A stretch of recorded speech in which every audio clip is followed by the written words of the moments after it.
Talks to salvage the Iran nuclear deal resumed today after a 5-month hiatus. The Biden administration wants to re-enter the 2015 deal created under President Obama.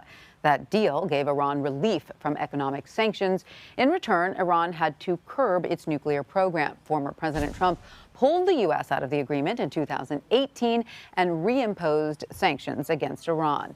Tehran retaliated by stepping up its nuclear program. Now, time is running out to remake the deal. Iran has increased its stockpile of enriched uranium to 60%. 90% is the level of enrichment needed for weapons-grade nuclear fuel. Not much is expected from these talks. Iran refuses to meet with U.S. officials directly.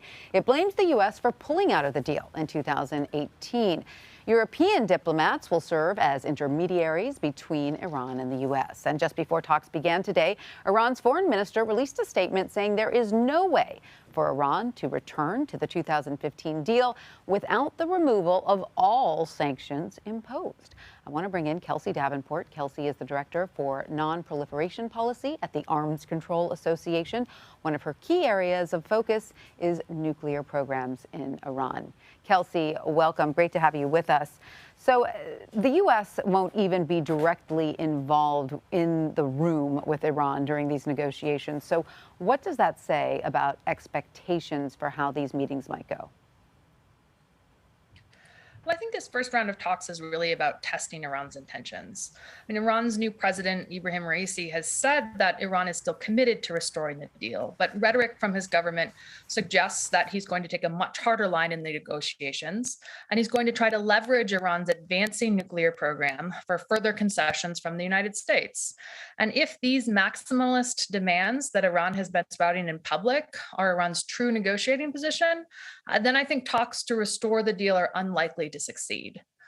I will say, though, that there are some early positive signs from Vienna. I mean, Iran has said that it's willing to accept the progress that was made in the first 6 round of talks, and that it's willing to immediately begin talks on its nuclear activities, not just the sanctions file. So these are slight shifts, but they do suggest a bit more flexibility as compared to Iran's earlier posturing. Right, and of course, there's always the idea that negotiations, start from a hard line and can soften over time and with some concessions, which is unclear whether that'll happen here because there is new leadership, correct, in Iran, and we know less about them. What do we know about, who's at the top now, their negotiating style, and what Iran do you think would actually accept, as opposed to what they say they will accept, to re-enter the deal? So Iran's new president, Ibrahim Raisi, and his negotiating team are much more hardline than the prior president, Hassan Rouhani, who negotiated the 2015 nuclear deal. This is a negotiating team that's full of skeptics who actually opposed the deal when it was first negotiated and are very skeptical in general of engagement with the West. But Iran does need sanctions relief, and Raisi is going to be under increasing pressure domestically to deliver on actions that are going to improve Iran's economy. And the quickest route to sanctions relief is restoring the nuclear deal. So even though there's significant skepticism, I think there still is a lot of incentive for Raisi to engage in good faith negotiations and to reach an agreement that lifts sanctions. Now, this does bring us to the point, though, that Raisi will likely be asking for guarantees from the United States. He'll want proof that sanctions relief will actually be delivered and that we won't see sort of a redux of the 2018 when Trump withdrew from the nuclear deal despite Iran's compliance.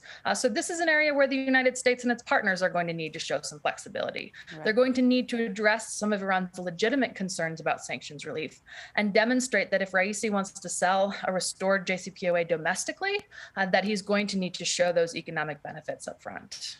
And so if a deal is not reached, then does the U.S. have a plan B to deal with Iran's growing nuclear capabilities? Well, Iran's nuclear program is advancing rapidly. And at this point, there is a real risk that Raisi will overplay his hand and that Iran's nuclear developments will pass the point by which restoring the nuclear deal is technically possible. Now, at this point, I think it will be critical for the United States to pivot diplomatically and try to pursue some type of interim arrangement that freezes Iran's most proliferation sensitive activities, some of that higher level enrichment, for instance. Because if not, the window in which Iran could pursue a nuclear program is going to, could actually achieve a nuclear weapon is going to continue dropping. And that raises the risk that the United States or Israel or the two countries together might feel that a military strike or sabotage is necessary to set back Iran's program. And while this might have some short-term gains, in the long term, it's much more likely to backfire and just incentivize Iran to actually pursue further nuclear advances or even pursue nuclear weapons openly. This is the pattern we've seen in the past. Attacks on Iran's nuclear program have led to further nuclear advances down the road. Right. And of course, there's a third country that's very interested, extremely interested in how these talks go. Israel is very concerned about the U.S. striking a deal with Iran. Let's listen to the Israeli Prime Minister's appeal to allies. Let's listen. Iran deserves no rewards, no bargain deals, and no sanctions relief in return for their brutality. I call upon our allies around the world, do not give in to Iran's nuclear blackmail. So the Prime Minister has increasingly warned that Israel could react militarily to Iran's nuclear program. What is Israel's stake in all this, and how could this gum up the works? Well, without question, Iran's nuclear program poses more of a threat today than it did several years ago. And certainly Iran's activities in the region pose a threat to U.S. interests and to Israel's security. But it's important to remember that President Trump manufactured this crisis. He withdrew from an agreement that was effective, that was blocking Iran's path to nuclear weapons, and that Iran was abiding by.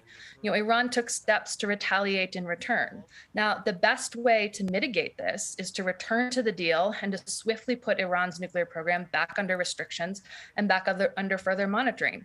Because every security issue that the United States has with Iran, every security issue that Israel has with Iran is much more difficult, is much more complex with the threat of a nuclear-armed Iran hanging over it. So addressing the nuclear crisis creates space to push back against Iran's activities in other areas. All right. Well, Kelsey Davenport, thank you so much for sharing your expertise in this matter with us. We appreciate it. Thanks for having me.